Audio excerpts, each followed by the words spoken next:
Like, and you and I both know, like, there are people that nobody's ever done that for them before. Well, nobody's really like seen the opportunity that I'm seeing. I'm asking them about their credit and their income and thinking, why don't you just buy? And nobody in their family has ever bought before. They would be a first generation buyer.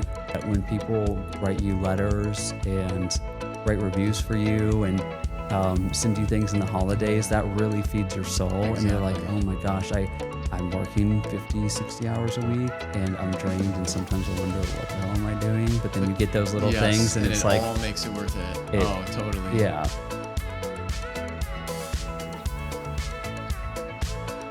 Kein, it's so much fun sitting down with you right now. I know. We're both doing a lot of the same things and in different parts of the country, and having a chance to kind of just bring our heads together. I feel like I have learned so much from you, and I hope vice versa. And you've now been in real estate for about 7 or 8 years. Gosh, it's like at Marshall Reddick, I think this is 7 years for me in November, and I had a year before that. So I'm at 8 years, almost a decade. Wow. It's like flown by. So you got started at a pretty young age. I think anybody would agree that you got started young. I did. I can appreciate that, starting in real estate pretty young. But how did you get started in real estate? So I actually was working at a phone store for a long time. I worked at T-Mobile, which, interesting enough, is right across the street from our New Braunfels office. So I get to see it every day. And all my friends went to college. I didn't go to college. I wanted to, but my first kind of dream was to be an architect. I loved homes. I always remember kind of searching Zillow and that being interesting to me. And I just didn't know where to kind of fit it in or make sense of it. And I liked selling. I mean, at T-Mobile, I was selling phones, which... it's not like selling real estate, but it's selling. It's a little different. Yeah, it's a little different, and the commissions aren't as big. But I have one experience where somebody came in, and it's really funny because later I ended up having a transaction with that realtor. But he came in for a phone problem, and very prominent New Braunfels agent, and just like a major douchebag. He came in just on the phone.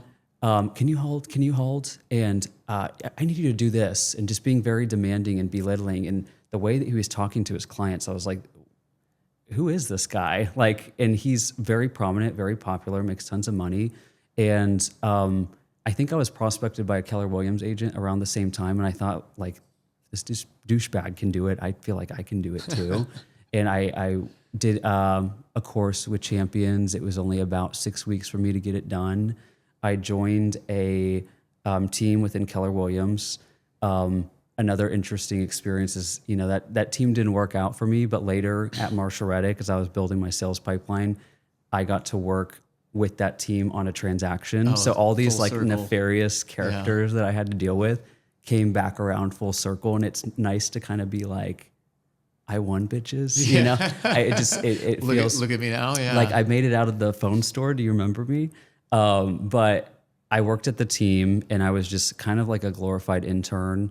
I was doing a lot of open houses. I was doing door hangers. I was doing all of the traditional things. And when you're young, you don't have a big book of business. Like I didn't have a big family. It was not very popular. I don't have like the social media clout.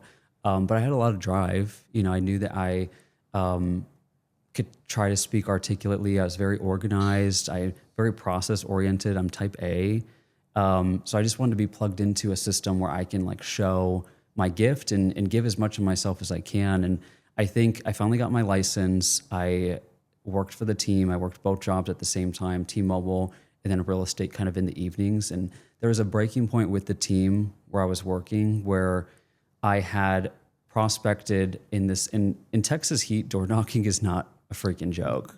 Like that is like a workout plus prospecting at the same time. And then Texans are more distance and heat. Yeah. Right? Yeah. And Texans also can have a little bit of an attitude problem with somebody knocking on their door. Yeah. And you always run the risk with gun owners. Right. But it's not as like intimate, I feel, as like a California or Newport where people are used to being close, and Texas is very far apart. And it was draining to do these things where I was door knocking, but it was part of it. And I found an investor who had like all these properties, and he was like, I actually have been looking to liquidate my portfolio, and I kind of am interested in like a 1031 exchange and what that would look like. And I was like, gold? I don't know what any of this is. I don't know what I'm doing, but we can help you and I will figure it out. And so I go back to my team lead and I'm like, how are we going to work this? Like, what do you need me to do? I'm all ears. And she's like, I'll take it from here. And I was like, well, like, where do you need me? Right. I'm willing to do this. I'm willing to do that. And she's like, you don't got to do anything. And I was like, well, you don't get to learn. What am I going to get paid? She's like, I'll give you a referral fee. And to me, regardless of the commission or the money, I'm like, I want to learn. Right. I want it. But a lot of valuable. agents, and what's so different about Marshall Reddick is there's like the threat of like, I don't want you to be too good, especially in a team. It's like very high school sometimes. And I sensed that from them. And that was really degrading that I'd gone 6 weeks. I was working this shitty job at T-Mobile. I was working 2 jobs at the same time, also flipping my house with my partner. And I was just drained mentally. And so I kind of stopped looking and I was like, well, maybe real estate's just not for me. Your soul is drained doing all these prospecting measures. And I kind of gave up, and it was my partner that reminded me. He's like, you're so passionate about this and like, you're really good at it. And why lose that? Why just throw it away just because, you had one shitty person tell you, they just took something from you and you just gave up. He's like, that's not you. And I was like, you know what? You're right. I was a little bit pissed off because he always jokes about this, but he's like, are you really going to work at T-Mobile forever? Yeah. I'm like, what is wrong with T-Mobile? And now I look back and I was like, I'm glad I don't still work at T-Mobile. Yeah. So I started applying on Indeed, and it was just perfect timing we had opened the San Antonio office a year before. And I think Marshall Reddick was desperate for somebody. No, we only had, I think, maybe 4 or 5 people, working there at the time. We had 1 or 2 PMs and 1 or 2 agents. Yeah. I came into my interview and I was like, I'll do anything. You guys, I think I interviewed with you and with Ross, and you guys were like, what areas of town can you go? I'm like, I don't think there's any area I won't go. You need me to go to Austin? I'll go to Austin. Houston, wherever. And you're like, no, we're just in San Antonio. And I'm like, I don't care if it's a class, B class, C class. And again, it was right timing because I think Marshall Reddick really needed the help. We were growing rapidly and I was just ready to take it all in. And that's how it got started. And it was, I'm glad that I kind of stuck it out and it all worked out. And it definitely worked out, right? Here we are. Yeah. What do you think were some of the skills that allowed you to be a top producer? I think I live by different set of rules now, but the 2 best rules I think that have been good for me at different sectors of my time at Marshall Reddick was say yes to everything. And then I think the wheels kind of fall off with that later. And then it's like learn how to say no. And I think I'm more in the space now in the last few years of learning when to say no. But in the beginning of any career, like you need to learn to say yes to everything and just be a sponge to it all. And whether it was a tenant home buyer or it was a C-class lease, and a lot of the first opportunities I was given was pretty much because another agent didn't want to do it. All of my first sales were like horrible properties. And you started at the bottom, right? The agents at the time were like, I don't want to do this. And it's the worst of the worst. You can do it. And I'm like, cool, I'm down for that. So saying yes to everything is pivotal. It's one of the questions I ask agents a lot when they come in is like, what are you willing to do? Where are you willing to go? And their answer is very indicative of where they end up at Marshall Reddick in a year. And obviously, like you don't have to have such a big tent forever.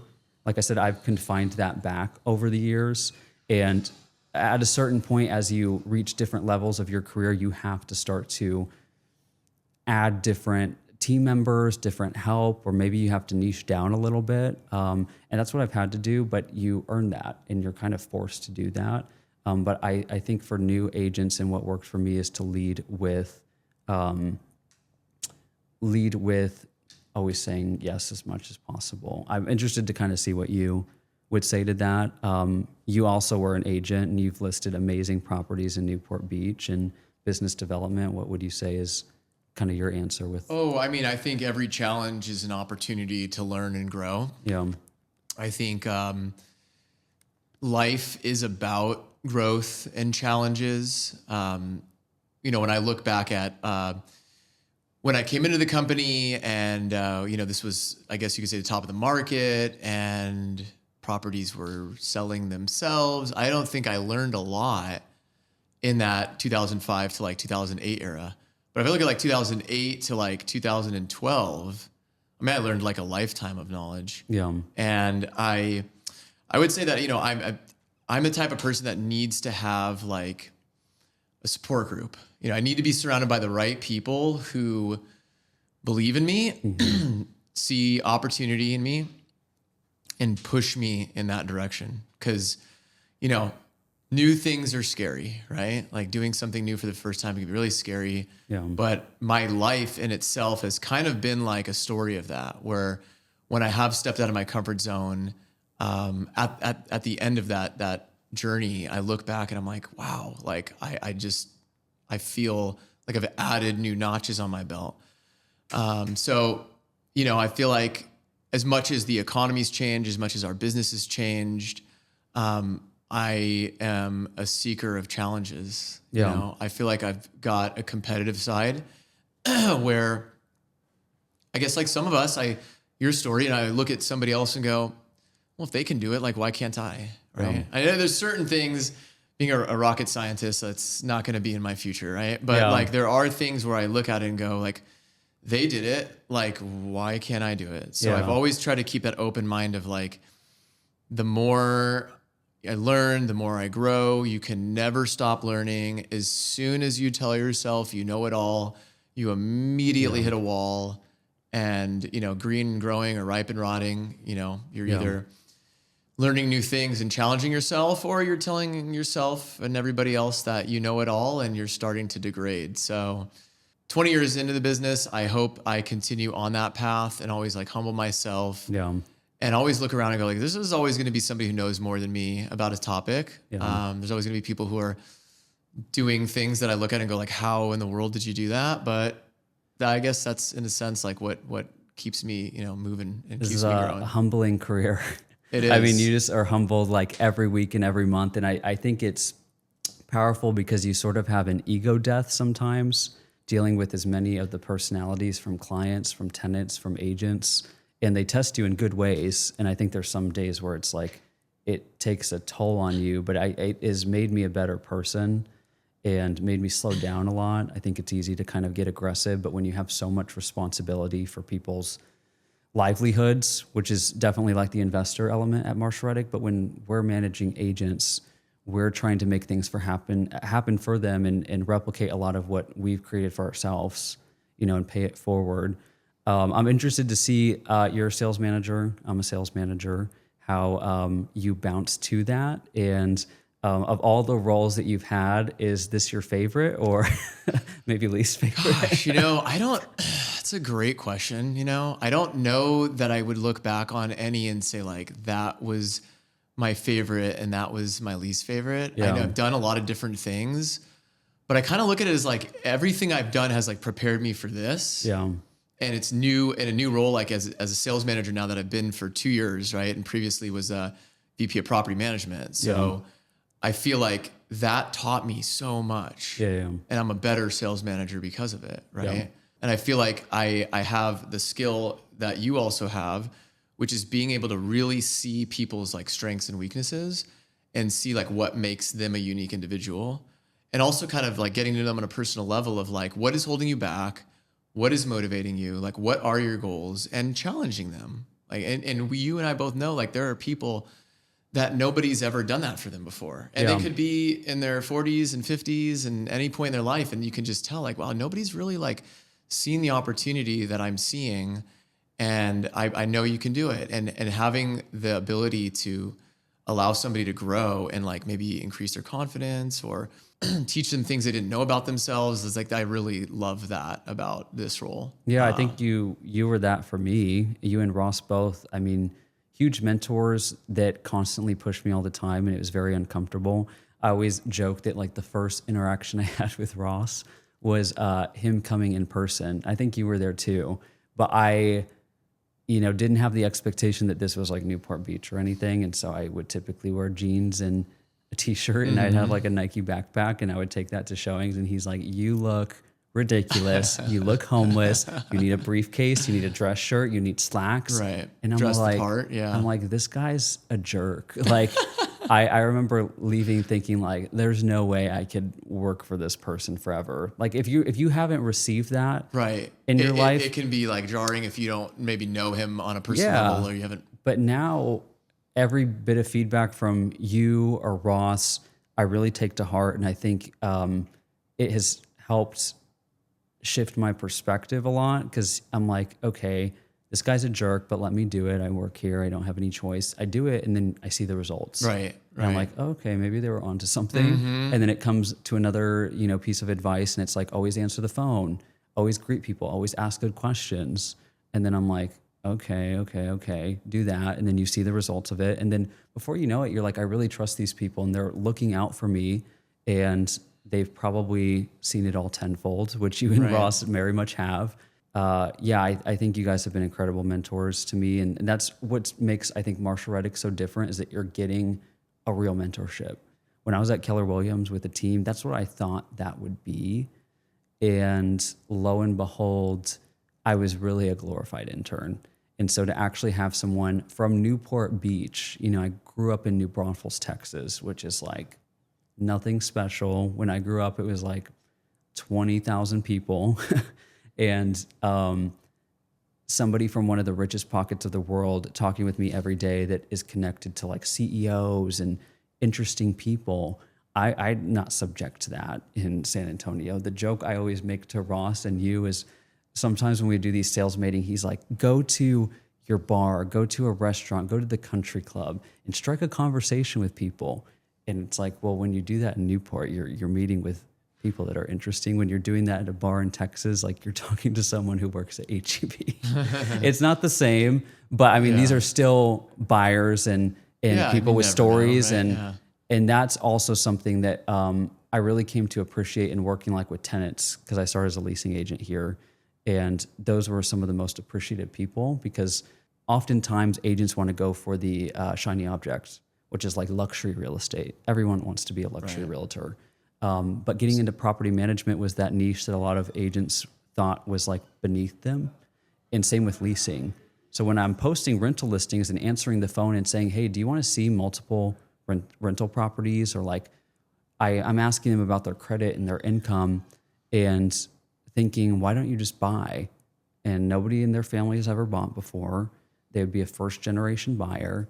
And I'm probably the first person that has asked them that and is really willing to talk them through it. And even if they're right there on the cusp, they have lower credit, they don't have income right now, it's like, let me plant the seed and tell you, let's get this done within a year.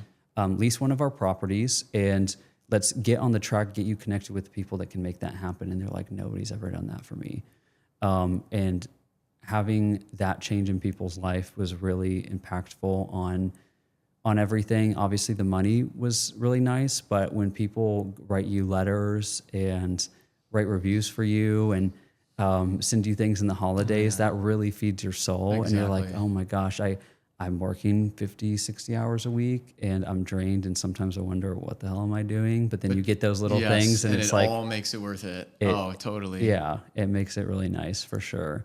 You have all these different markets that you do. You do Tennessee, you do California, you do Florida.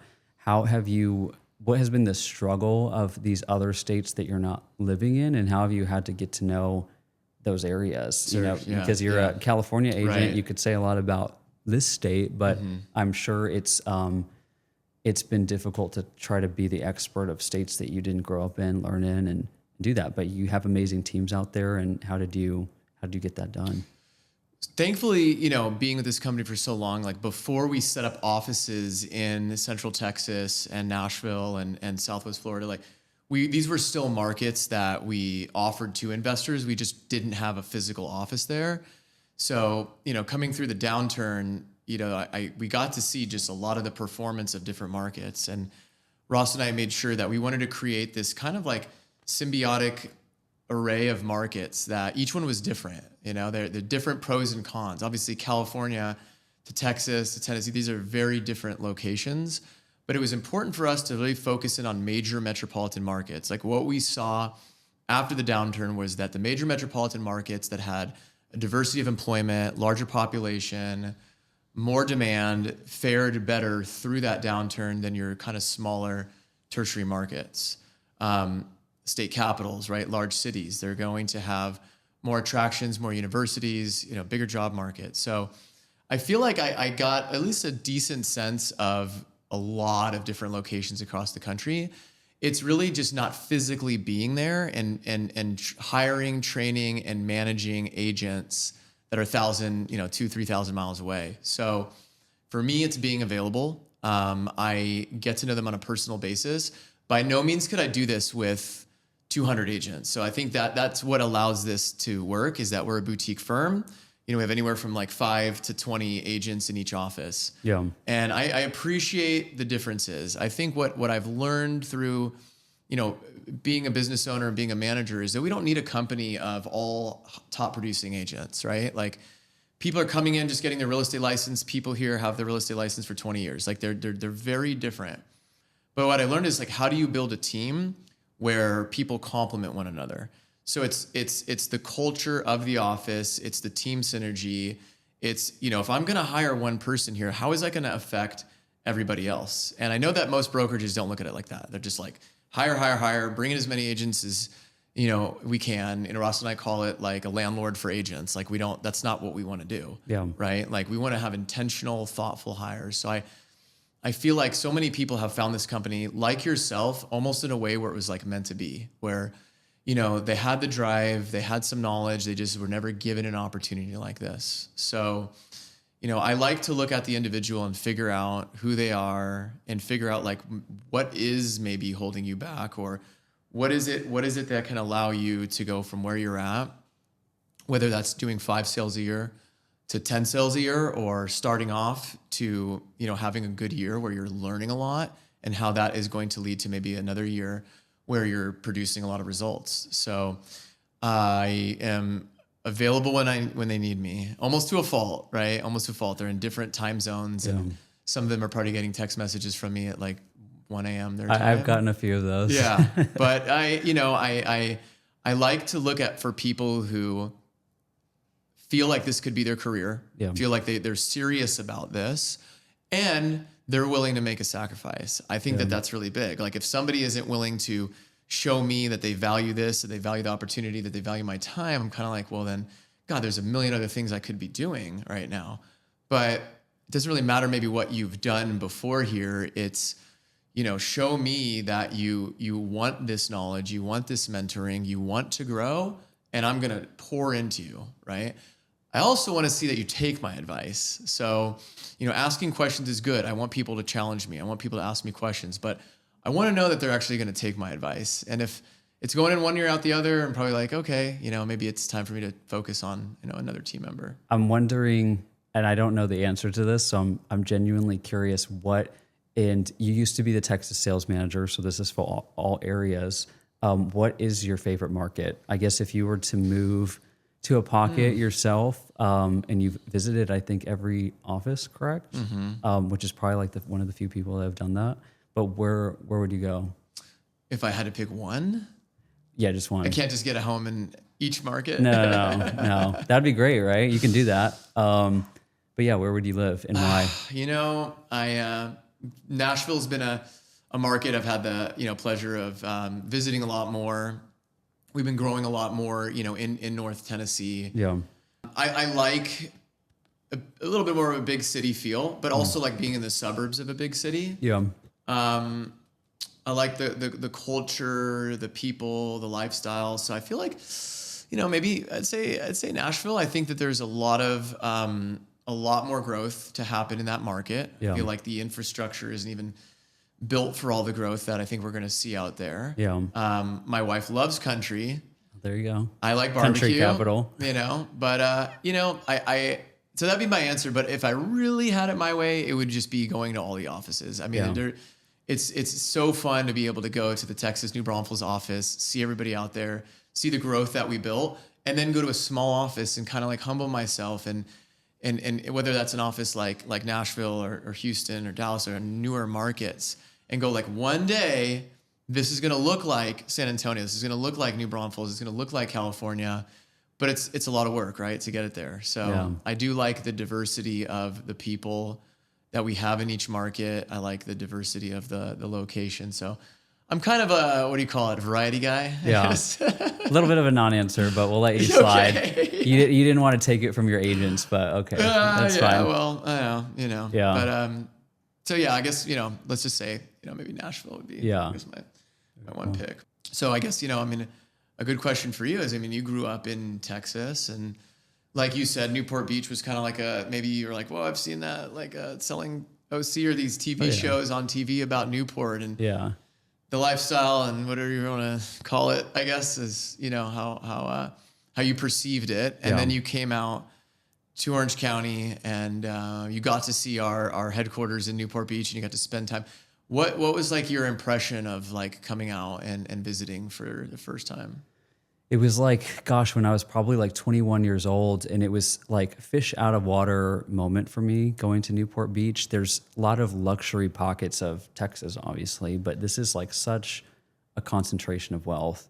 And all the times kind of blur together because each one of them is so magical. Luckily, I've had the grace of being able to go to cool pockets of Los Angeles, every part of Newport, San Diego. I mean, now we're in Palm Springs, so I feel like I'm slowly biting off little bits. I haven't done really Bay Area yet, but going to Newport, you really see a whole different world. It is a little bit of a bubble, to be honest. It's a bit of a bubble. It's definitely a bubble.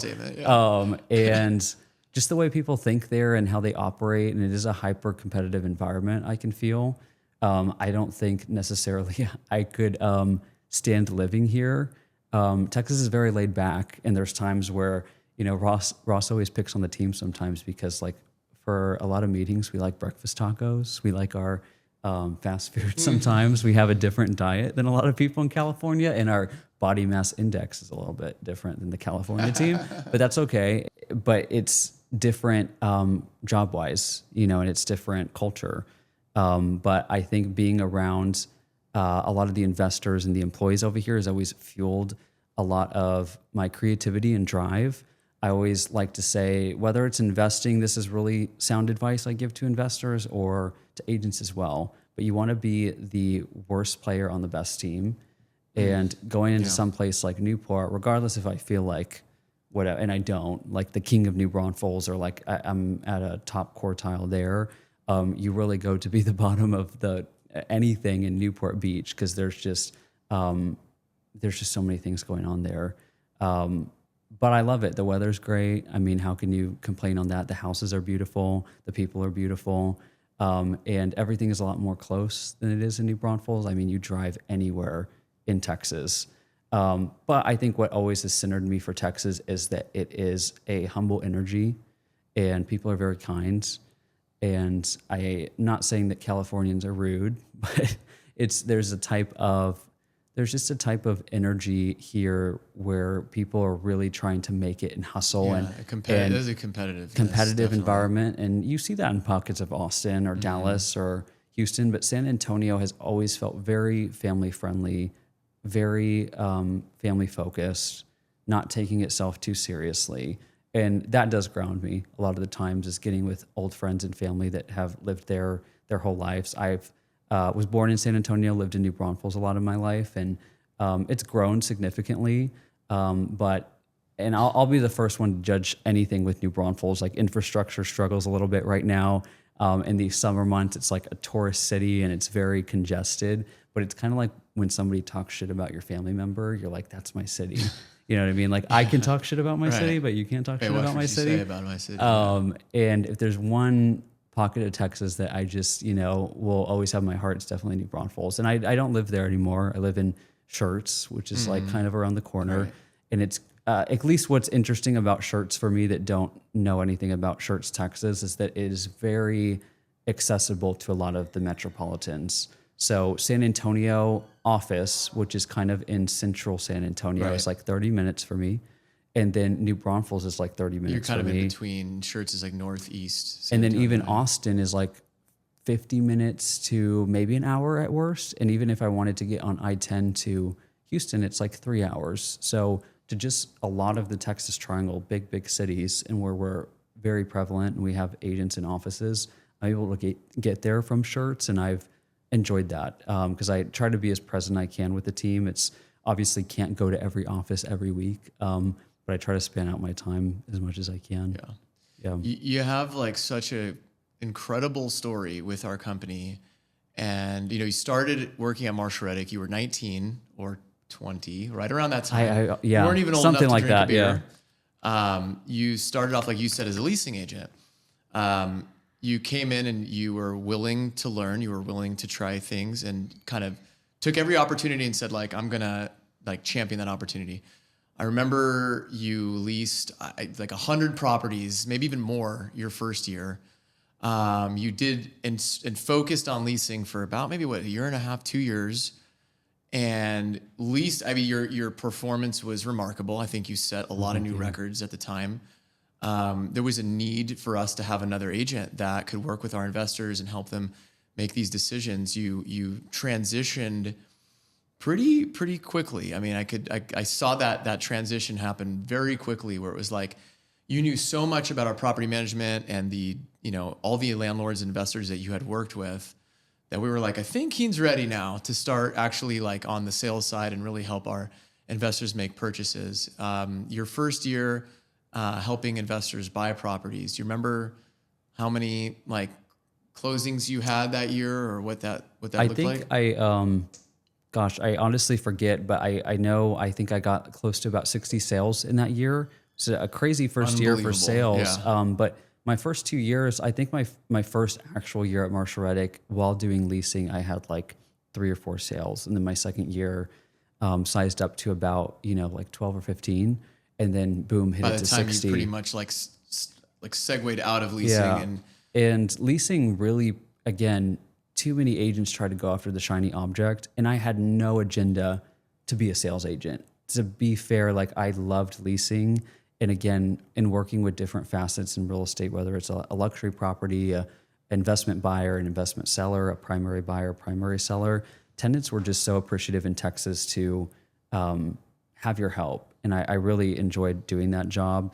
But what was interesting is like naturally things started to just happen in sales, because I learned so much about different pockets of San Antonio, different pockets of New Braunfels. And investors really want to know, what are the rents like? Where do these people work? What is their way of life? What is attractive about this pocket? And really a big tie of what makes an investment property well is obviously the rents, and rents are very closely tied to tenant quality. I don't even want to really use the term tenant quality. It's just, is somebody that lives a really good lifestyle and is competent, going to be willing to pay high market rent there. And a lot of that is tied to things like the schools, things like the local grocery stores. One agent I have, he has a method, I guess, called the Costco method, which I guess is like an old Marshall Reddick rule that I guess has been dug up. Heard it, yeah. But he's like, wherever there is a Costco, appreciation follows, because they do a really in-depth market analysis on where Costco's go. It's not like a Walmart or HEB where they're a lot more prevalent everywhere. And just recently, after all these years, New Braunfels has finally gotten a Costco. It's being built right now. So finally. I was like, okay, I can maybe Buc-ee's. track onto that method a little bit. But a lot of these proximity things do matter. Being near good workplaces, being near, again, your kids' school and fun things to do. New Braunfels is a very fun city, and I knew that from having done all the festivities of Wurst Fest and Wassel Fest, and now it's Schlitterbahn, right. Yeah, Water park, and now there's like a thing every month. It's insane, and we got our first like rooftop bar. So I started to have that knowledge from the leasing perspective, and investors really valued that. Yeah. And so when they believed in your city, believed in what you were saying. Yeah. So I was just giving unsolicited advice, because they'd say, okay, Kein, thank you for leasing my property. If I bought a second, where would you think that I should lease it? You did so well with my property, and I know you know these areas very well from what you're saying. Where should the next one be? And I'd be like, okay. And I would give them my advice, and they'd be like, okay, I want you as my agent. And it was like one after the other. And a lot of advisors and people within the company started to know that I could give that advice. And this was great for me because I was young and I looked even younger at the time.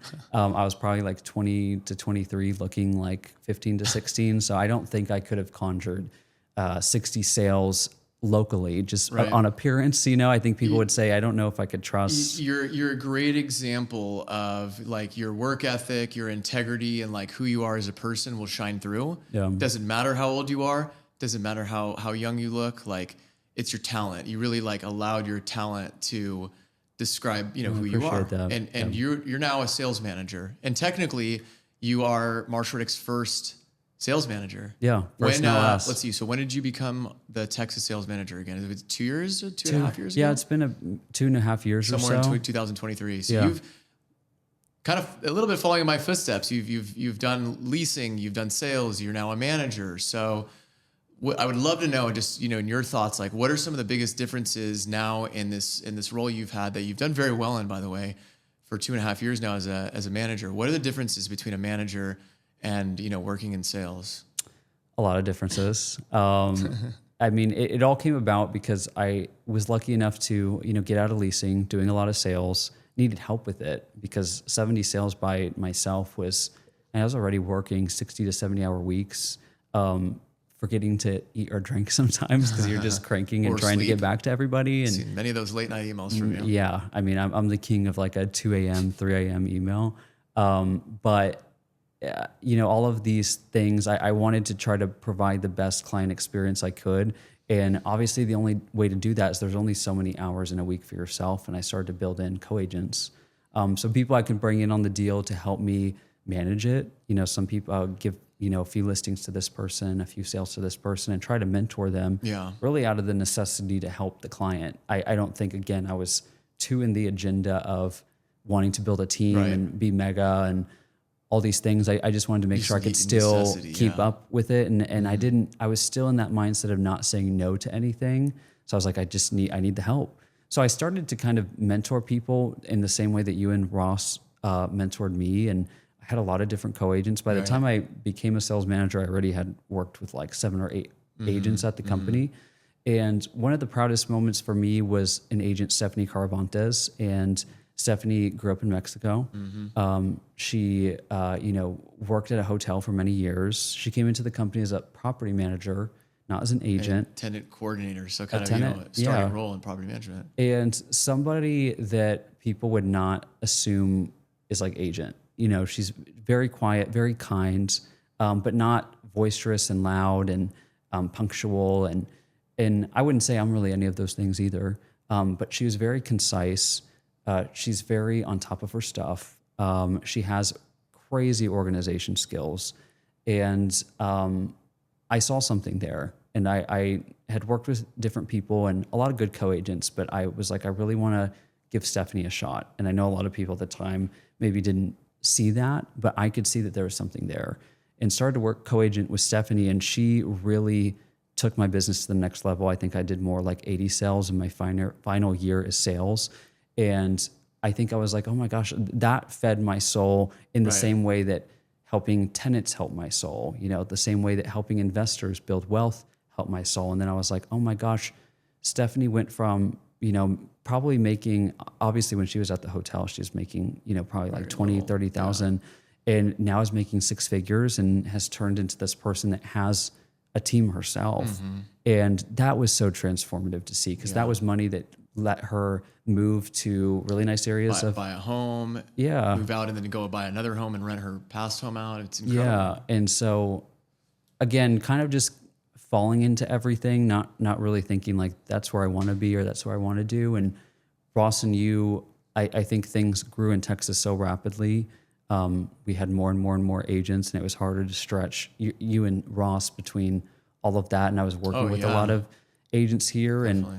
And I really liked what I did with Stephanie. And I was like, I think this is something I could do. I would have to give up doing a lot of sales myself to focus on building wealth within agents, making their book of business grow, be the mentor that you guys were to me and build their careers. But I really enjoyed it. And it was hard to get my footing because I got out of sales and I wasn't as involved in the market. And advising clients is different than advising agents, because it's like career versus, your retirement and your investments. And you're seeing them a lot more often. When you do a sale with a client, it's like you help them with this, you hope to help them with more, you touch base with them, but employees are constant. They're always there. They're the good, the bad, and the ugly. And you're trying to see things that they don't see in themselves in the same way that you just described. Like, I didn't really see myself as a sales agent. I didn't really see myself as somebody who would lead other agents. But you guys kind of put that in my ear and forced me into the fire. Yeah. And I'm very thankful for it. And I try to do the same for agents, just like Stephanie. And now when I moved from sales, there was really only a prominent 2 or 3 high-performing sales agents in Texas, and now there's like about 7 or so, and that's so fulfilling to me. And just like sales, it's, you have your weeks where it is draining and it doesn't work out with everybody, and that's no negative on them. But sometimes the opportunity isn't always there, and it's just like working with clients that can sometimes waste your time, and you feel like, what did I do wrong, or this or that? But it's the people that really give their all to the job every day and transform over time, and you see them go from one thing to another, that just, it's why you show up to work, Right. And I still don't have any agenda for where I'm going, but I enjoy it every day, and we're adding more and more markets. We just added Dallas this year. So now, we're in every metropolitan in Texas, major metropolitan. Yep. There's always a new challenge. I really enjoy it, Yeah. I like and appreciate that you lead by example. I've always felt like my leadership style is lead by example. I teach things to people that I do. So if I'm giving advice, these are things that I have done, I have learned from, I have made my mistakes doing. Yeah. And they're getting that, experience from me. But I'm not giving people advice on things that I wouldn't have done or done myself. So I know a lot of that feedback that I get, your leadership style is lead by example, and that you're also there to help them grow. And I think people really appreciate that. So as a sales manager, right, our role is to recruit, train, manage. Growing so much in this role now, what are some of the things that you look for when you hire new agents? Just like I mentioned, I think one of the questions I ask is where they're willing to go, what they're willing to do. The agents that I think create too many boundaries for themselves are setting themselves up for failure. Also, I think my observation over time has been agents with a lot of experience, it's a struggle, because you come into Marshall Reddick where it's very system oriented. This is very much a team sport for us. It is not a one-man band. And people have to kind of let their ego go aside to really prosper here. A lot of the biggest agents that have risen and have a ton of sales work with a lot of their fellow colleagues, and that's not the environment you get with Keller Williams or EXP. It is one-man band, and everybody is in it for themselves, and it's like the Hunger Games, But so having someone come in that has a lot of experience that's used to that is sometimes put off by the camaraderie and coming into the office and working with other agents and helping each other and giving each other advice. It's abnormal. So I really try to dig into that. And, there's a few people that have been able to adapt, and there's a few people that haven't. And I think some of these people, like myself, I always tell our recruiter and anybody that I come in contact with that you do not need experience. You just really, the most important thing is the mindset, because you can teach a lot of the technical skill of being a realtor, which is just being a large knowledge base. I think in the year of 2025, there's a lot of tools out there. People certainly can help themselves in a lot of categories of brokerage, but the value of an agent is having a ton of knowledge, especially for an investor who isn't living in New Braunfels. You want to pick somebody who was born there, raised there, knows where the hot spots are, can show you around, and knows what's up and coming, has the ins and outs of developments in the area.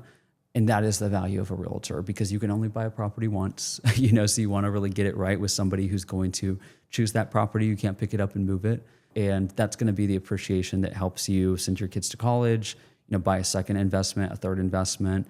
and agents that just lead with wanting to soak up as much information as possible is really what I look for. I don't look for, answer a quiz on technical questions about the 1031 exchange and financing options and this and that. You can teach that. And we have really good programs between a lot of the mentors here and our chairman's and president's agents that train people that don't know these things. And some of the best success stories at Marshall Reddick are people like myself that came from nothing.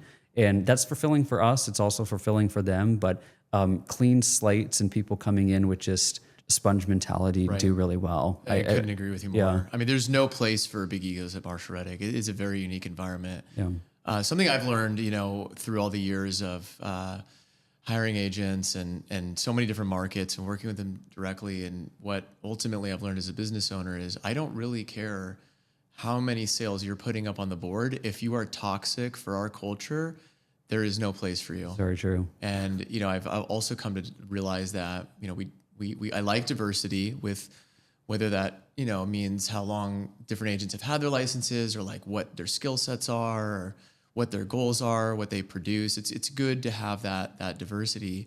If somebody thinks that they can come in with that ego and make these demands and not treat others with respect, I don't care if you're doing 100 sales a year, like this isn't the place for you. So I really enjoy that personally. I think that makes us a pretty cool company where, if you're contributing in a certain way, and if you want that knowledge and if you want to be successful, you go do it. Go talk to another agent on your team. Like the openness and the willingness of our agents to teach brand new people is remarkable. And I know a lot of people aren't used to that coming into a brokerage. I think there's a lot of intimidation when they look at some of these agents that have done hundreds and hundreds of sales. And I tell them, just go up and ask them how they did it, and go up and ask them if they have a little bit of time. If you show them that you're interested in it, if you contribute in any way possible, I promise you, you're going to gain a lot of value from it. So that type of environment, has always been really special. And it's uncommon at a brokerage. If you look at a lot of luxury ones, the lead sales agent is like the president. I mean, they might as well be the owner, and they can boss people around. And we have a lot of people that have come from these brokerages where that lead agent is a bully because kind of they know they can get away with it and they hold this power. And I think we're very special in weeding out people that it's regardless of the money for us. It is very important that everybody has a good culture and camaraderie and friendship, and everybody feels like, they're supported in the right way. So we have made changes. And I like that we kind of stand up for what is right, because companies don't always do that. It's really about the money. And there may be an adjustment for a few months when you have to get rid of somebody who is toxic or spoiled the well, but it is worth it. And you can kind of grow further, but those people will suppress you eventually, if you don't get them out. Mm-hmm. And I think me and you have gotten better and better about identifying that within people. Yeah. I want to work around people that I like. I mean, at the end of the day, like life's too short. I just want to be able to work around people that I enjoy, admire, appreciate, respect, and just have fun. You know, like that's truly what I like. So. Yeah. I have another question for you, kind of some geography. What for people who are listening would you say is the difference between California and Texas, like the main differences? And it's like a book that you could write. Let's see, like what are the similarities? Or okay. So like what are the main differences? I feel like Texas is a market where there's a lot of different industries in Texas. This is a great job market. It's such a strong economy. I feel like in Texas, you've got a lot of development. You've got a lot of construction. San Antonio, obviously, it's very big on military. Yeah. I think, I don't know. I've noticed going to San Antonio a lot and going to Texas a lot, like people really appreciate where they live. Yeah. Like there's a lot of appreciation for what they have, their lifestyle, like what Texas offers them. And I like that. I like going somewhere and meeting people that are like, they're so thankful for the life that they have there. They appreciate it. I think Texas is a very proud state, you know. It is. You guys' barbecues is a heck of a lot better. Yeah.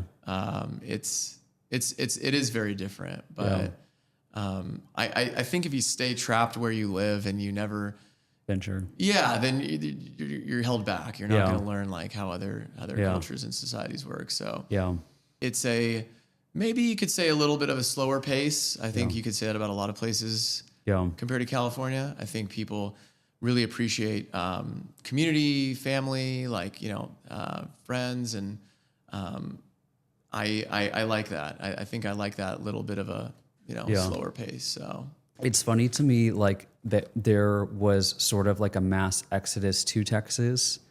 And then in some facets, there's a little bit, I wouldn't say of an exodus back, but there are some people that I feel like did not make the cut, especially people that lived in California a long time. They were like, whoa, I did not sign up for high property taxes, high insurance premiums, and the driving, the constant infrastructure. You know, try to go back. I think I've heard a few stories of like it becoming even more expensive in California to where these people are priced out of coming back. Mm-hmm. And I think that's the good use of our team is we are so prominent in each market and we can really kind of create that comparison over what each brings. But I think on surface, Texas is cheaper.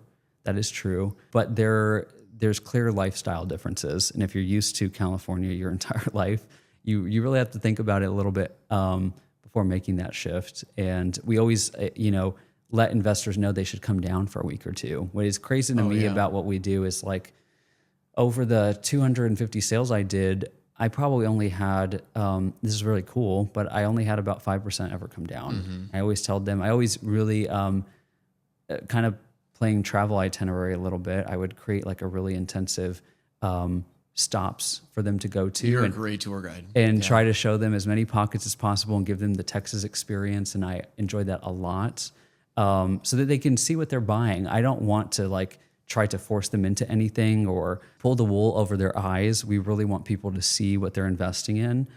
Even if they've already bought the property, come and see it. Come see what the neighborhood's about. Come see what the local restaurants are. And for all of our markets, whether that's California or Texas or Tennessee or Florida, that is the biggest recommendation I would say to anyone getting into investments in general. You have to do that. And then you can really kind of see the differences firsthand. When you have somebody there in the market, especially when they're not Marshall Reddick, you have people that come with their biases and you kind of, get it through a certain lens that may not be as honest as you'd hoped. And again, you can't buy the property a second time. You can only sell it. So once you have it, you're locked in for 5 or 10 years, however long that you plan to kept the property. What would you say, are some of the things that you've really learned that you feel like you could take for, the rest of your life through, the 6 years of working at Marshall Reddick with so many different personality types, overcoming so many different obstacles? Like, what's just been one thing where you're like, wow, like, I feel like that experience or that knowledge will carry me into the future, and it's just something that you may have not learned, until working here? Gosh, I forget the exact quote, but being available to everybody means being available to nobody. I think to my direct advice to new agents, which is say yes to everything. Again, you have to kind of make checkpoints with yourself on where you make adjustments to continue to grow. But in just loving helping people, whether it's a tenant, whether it's an owner, whether it's a buyer, a seller, an agent, a property manager, I enjoy it all, but you have to realize that you're a human being and that there's other things in life. It wasn't until I had made such good income over many years in sales and I hadn't traveled at all through my 20s. It was like 24, 25 by the time I told my partner, I was like, we should go to Hawaii or some place. I mean, we're going to be 30 and we haven't done anything. And so now have been trying to build in that time to relax and get away and reset and not be somebody that's, going insane and not having a clear eye on things, and your patience is being tested and you kind of change in your demeanor because you're putting a strain on your humanity a little bit. And that goes for any industry. That's not like a real estate exclusive thing. There's a lot of competitiveness for young people out there getting into any job market right now where it is difficult. you have to practice balance and not try to be available to everybody, not try to make everything work all the time, giving yourself some grace. And not everybody has that problem, but I think I do. I'm very type A in that, is that I have to like really, every time I go on a vacation, I try to make the rule of I already try to plan the next one, or else like months will go by and then Look up and you're like, wow. and I've learned that from Ross, especially because, I mean, we're here today because he was like, this would be a great idea to get the team together and do something like this. And he is very much a quality time person. And I think that is a big love language for me, but it gets lost in the weeds of your career and the ambitions that you have and the things you're trying to achieve. And with social media, you feel like, oh, I have to do it all by this time, or I'll never get the opportunity again. And then in that, you're not really enjoying the full experience of it, of being present and being in the moment. So I've tried to practice being more present, and I may be late to things, or I may move things around, whether it's a calendar invite, a meeting, or this or that. But I really try to practice that when I'm with somebody, I am with them, and you have my undivided attention and respect. And I want to connect with, you know, your soul. Like I want to make sure that I'm here with you, and I'm not just going, and it's aimless, you know, because you can get lost in that a lot. And I think that's where people who have just been in a career a long time, they lose sight of what they're doing it for. Yeah. You've added so much to our company, and you've brought in so many systems and processes and ideas in really a relatively short amount of time.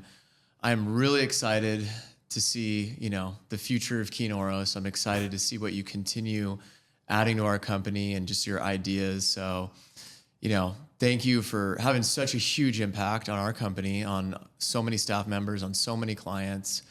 We're just getting started. So cheers to our future.